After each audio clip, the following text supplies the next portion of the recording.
Hi you guys, this is Diana. This is going to be my week 10 and week 11 update. Both weeks have been totally busy. I've had a lot of things going on, so I'm putting them together and making one video with both of them. I'll start off with my stats. I had VSG surgery on May 23rd, 2016. My surgery weight was 277. My current weight is 237.6. I mentioned before that I was taking a trip to California, so I didn't weigh myself, so I don't know exactly how much I lost on week 10 and how much I lost on week 11. However, a total of 5.2 pounds. So that's an estimate of about 2.6 pounds a week, which puts me in my normal range of 2 pounds a week. And I can't complain. It was awesome, especially with how things went while I was on a trip. And I'll talk about that in a bit. But anyway, so in 2 weeks, 5.2 pounds, and a total since surgery of 39.4 pounds. You guys, that's almost 40 pounds. Are you kidding me? Yay! But yeah, and I could, okay, so before I get into like all the NSVs and all this stuff, let me just address a couple of things. You see, and I'm getting ahead of myself, and I write notes, and I still jump all over the place because, I mean, if I do that with notes, can you imagine what it would be like if I didn't take notes? So anyways, before anything, if you wanted to see a breakdown of how much I've lost and all that good stuff, it's in the pull down menu. Also in the not pull down menu, it's the extended box. I don't know what you call it. But anyways, you see my stats there. You have information on my surgery date and my surgeon and all that good stuff. I have my email on there if you'd like to email me. Okay, Instagram. I've set up an account. I have not started doing anything with it. I'll try to. No promises. But yeah, you should see that information in that little pull down screen, whatever it's called. Also, I want to thank every single one of my subscribers, viewers, anyone who watches this, likes it, comments it. Thank you so much. It means so much to me. Even though I didn't make a video for 2 weeks, I was still watching your videos. Well, trying to. I still have like 2 weeks worth of videos to catch up on, but I do try to reply as soon as I can to comments or to videos that I watch. So thank you to every single one of you for being so supportive and for liking and subscribing my videos. And if you have a YouTube channel, please let me know, and I will happily subscribe. I love seeing everyone's journeys and just the connection that you feel and not feeling alone through this. So please let me know if you have a channel and I have not subscribed to it. Going back to my notes, the reason why I was ecstatic, like seriously you guys, like you don't understand, I was really afraid to step on the scale after these 2 weeks. So like for 14 days I didn't weigh myself, either because when I was here in Houston, I took part in this program through Rice University, and I was there Monday through Thursday with them, and then I flew out on Friday, and then we got back this past like 2 days ago, Sunday type of thing. So I didn't weigh myself and long story short, I didn't make the best choices, and I'll kind of break it down on week by week. So like week 10 was kind of good in the sense that I was still at home, so I had a schedule. I would make sure to have a good breakfast while I was, and I keep saying while I was at there I go again. Anyways, while I was at Rice doing this training thing for 4 days, they fed us really good food. The Rice University has like one of the leading culinary or management, I don't know what it is. Anyways, they told us, and they have like a chef at every station, and it's like really good food. It's not like the college food that I grew up with, that I that I ate, while I was in college. Anyways, I made some really good choices. I made sure to get my protein. I made sure to get vegetables. For dessert, I would always take some fruit with me and have it for later on snack. I did really good that week, those days while I was there. And a little NSV that I had while there is that we had to order t-shirts and wear them at the end, to take a group picture of all of us. And I put on an extra large shirt and it looked good. If I can figure out how to put the picture in like right after I start talking about this, I will. If not, it'll be at the end.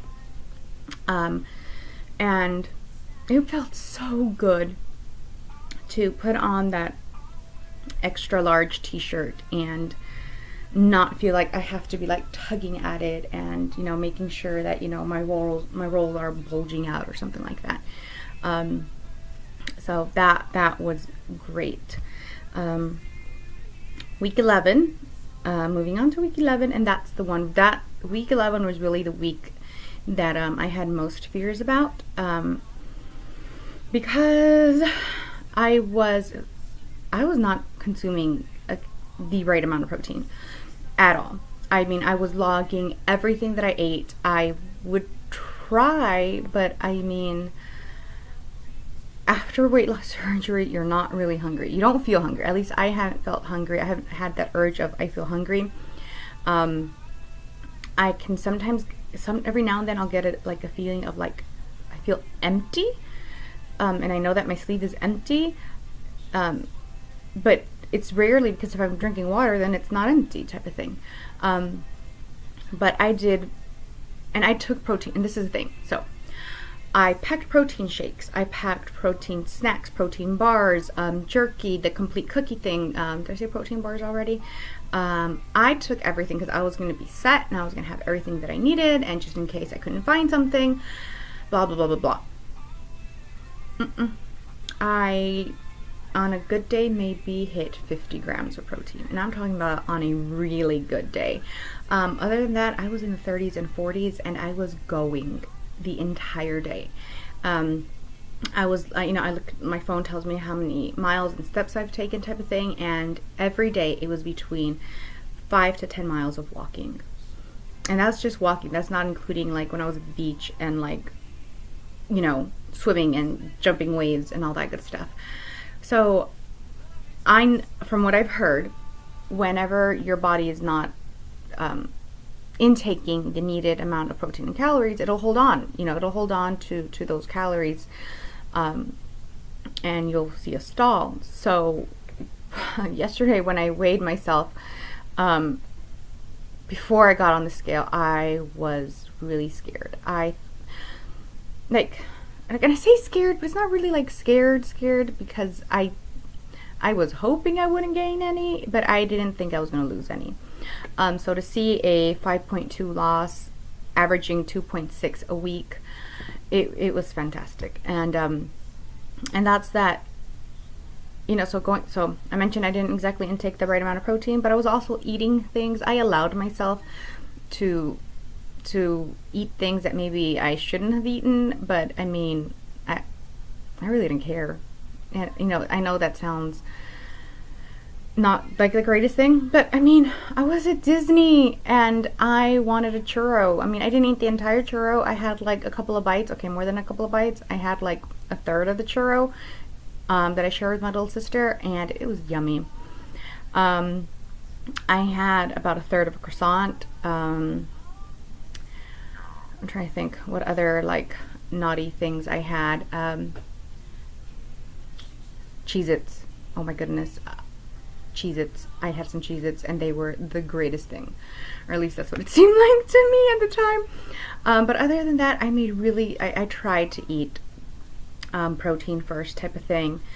But I had a lot of NSVs, and it was just the greatest feeling. So like the first NSV that I had was, okay, so let me back up. So I mentioned that my mom surprised me with the trip to California. But I mean, I had booked the flight and all that good stuff. So I was looking at tickets, and there was a flight with with another airline. I'm trying to think what it was. I think it was with Spirit Airline or something, and the tickets were a little bit cheaper, but I wanted to fly United. And the reason why I wanted to fly United was because I knew from previous experience that United had some of the bigger seats compared to other airlines where they just squish you all in there, and I didn't want to have to deal with that. So we flew United, and like when I got there and I sat down, well, first of all, even before I sat down, I noticed my first NSV was just walking onto the plane. I was able to walk like this, like a normal person. I didn't have to walk on the side, which is something that in the past I've always had to do when you're walking down, you know, the corridor, the airline, the row, you know, the thingy to get to your seat type of thing. I always had to walk to my side to not bump everyone. And I was able to walk straight on with my carry-on and not have to walk sideways. Once I got to my seat, and that was another thing. Whenever I fly, I always make sure to get the window seat, just because I always feel like that way I can like squish my fat into the window and like not have my fat overlapping onto the next person. Thankfully, like with this trip, I had my little sister next to me, but even then I feel bad because I in the past I'd feel bad because I feel like I'm making her, you know, deal with my fat type of thing. So I sat down and I did what I usually do. Sorry, my nose itches. I extended the seatbelt the most that I could, and then I latched it on, and then to my surprise, I was able to pull, and then keep pulling, and then keep pulling some more. If I can, I'll insert a picture here. If not, it'll be at the end. And I had like this much. It's like 4 or 5 inches of seat belt left over, and then I pulled down the armrest thing, and it was able to go down and not sit on my fat roll or sit on my thigh, but actually go down all the way. And I got so emotional on the plane. I mean, I tried to like contain myself type of thing, but it was just such an emotional feeling. It was so freeing to be able to sit on the plane, and like I actually was looking forward to the stewardess person to come and check to see if seatbelts were fastened or not. It was the greatest way to start my trip. Once there, we went to Universal and to Disney, and from what I've heard from a friend who went to Universal, she's also a big girl, was that there were certain rides that she couldn't ride. There was like the Harry Potter ride she couldn't get on, and there was a Mummy ride and some other rides that she said that they have a seat before you get into the actual ride line. There's a seat that you can try to see if you fit in it, and if you don't, then you can't get on it type of thing. And while we were going through there, there was actually like a cast member at Universal who, if they would judge you basically. If they would look at you and if they thought that you wouldn't fit, they would suggest that you sit in the seat and try it out before you stood in a 30 minute line. And I was making my way up there, and I was like, great, I'm gonna have to try it out right now. And they didn't stop me, so I kept going, and I was just like, okay, maybe she didn't see me. And then I went all the way up to the line. I got on the ride, and I was able to get on, pull the thing down, and ride with the rides. And so the Harry Potter ride was the first ride that we got on, and I think I was like teary-eyed through half of the ride, because I was going back to a previous experience. Here in Houston, we used to have Astroworld, which was the Six Flags. And I remember getting in line, waiting in line to ride. It was a Superman themed roller coaster. And it was the ones that you had to sit up, and then the little latches come down like that on you, like over your head type of thing. They go over your shoulders, versus the bar that goes in front of you. Anyways, I remember getting on there, and I remember the thing that goes over not being able to click, and I remember feeling so humiliated and having to get off, and then the park person being like, oh, we have specific seats that are bigger, and I can ask the person who's sitting there now if they can move. So that it was just so embarrassing that I was just like, no, it's okay. The people who were with me, I was like, you guys ride, don't worry about it. I'll go down there. I'll just wait for y'all downstairs. Type of thing. And that memory just, it hit me that I was able to get in those rides, and that I didn't have to think about it twice, and that I was able to ride each and every ride, and we actually got on like the Harry Potter ride twice, and there was the Mummy ride that was also a very small seat, and we got on that one twice, and just on everything, not having to think about that, not having to think of, do I fit, was so freeing. While at Disney, I went to Disney World about 3 years ago with my little sister and my nephew. And whenever we would get to the rides, I would always just kind of look at it and just like, make sure that and I would think, like, can my nephew ride with me, or does he have to ride with my little sister? Will I ride it alone? Type of thing. There was a couple of rides that my little sister wanted to ride with me, and I would always make an excuse. Like my nephew, he was like 8 at the time, and he was always like, oh yeah, I'll ride by myself. And I was just like, oh no, you can't ride by yourself.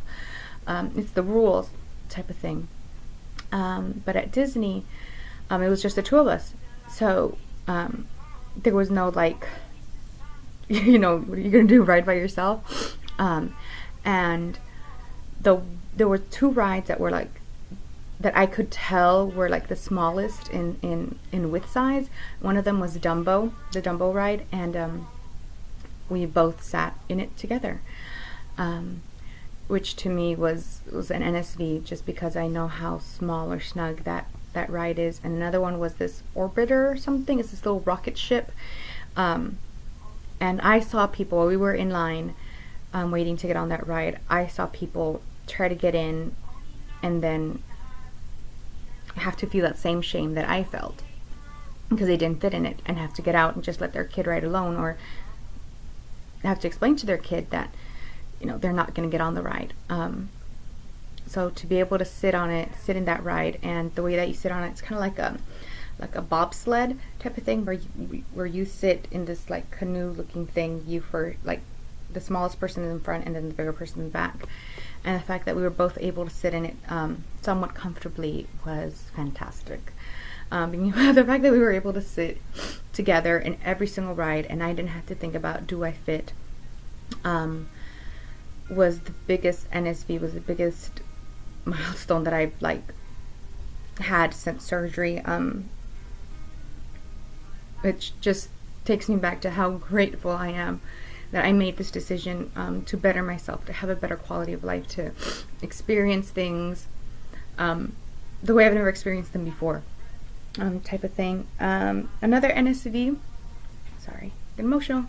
Another NSV is at the beach. I love the beach. I am a beach girl. And I've never allowed my size to get in the way of any of that stuff. Last summer we went, my little sister and I keep saying my little sister, her name is Lily. I don't know if I've mentioned that before. She turned 20 yesterday, which is why I'm a day late on the videos. So Lily and I, we went to Aruba last year.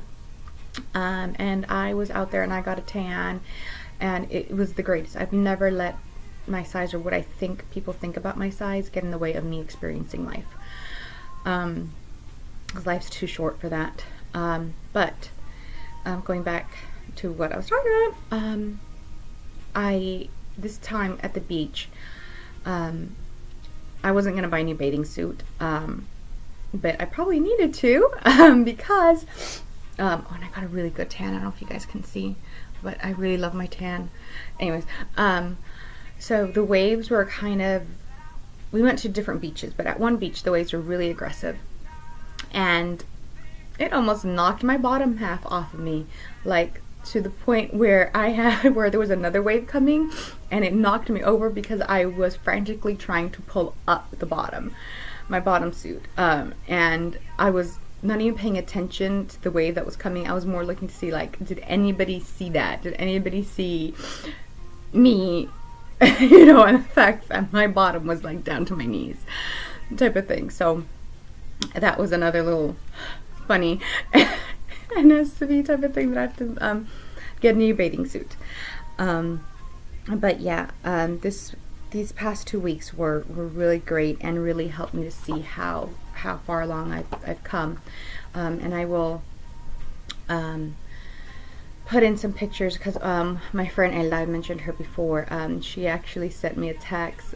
She was like stalker mode or something like that, and she sent me a picture, and I'll put it at the end, wearing a dress that I wore in March before surgery, and I was 280, 278 type of thing, you know, and I thought I looked great in it. I really did. I love that dress. I love how the dress looked on me and how it fit me and how it made my boobs look great and how I thought I just looked great in that dress. And I wore it to California. And she sent me a side-by-side. And wow, the difference. Like, I didn't realize I was that big, like, at all. Like, you can see it in my face, you can see it in my shoulders, you can see it in my stomach, obviously. I mean, I did not know I was that big. I really didn't. Like I mentioned before, and I mean, I thought I looked fabulous in it, and I still think I still think I looked fabulous in that dress. However, to see the difference that almost 40 pounds make, it's a big thing. And actually, it's almost 50 if you add in my pre-op weight. But I usually don't talk about my pre-op weight because I just want to talk about the weight that I've lost since surgery. But anyways, it was great. So I know I mentioned this a lot, but take pictures, you guys. Take your measurements. Your head plays games with you. You don't always see it, but when you have it there in front of you, you can see a picture of yourself, of how you used to look and how you look now. You'll really see the difference. So I will let you guys go now, and thank you so much again for all your support, for your kind words, for liking, for subscribing, and I will see you guys next week. Take care. Bye.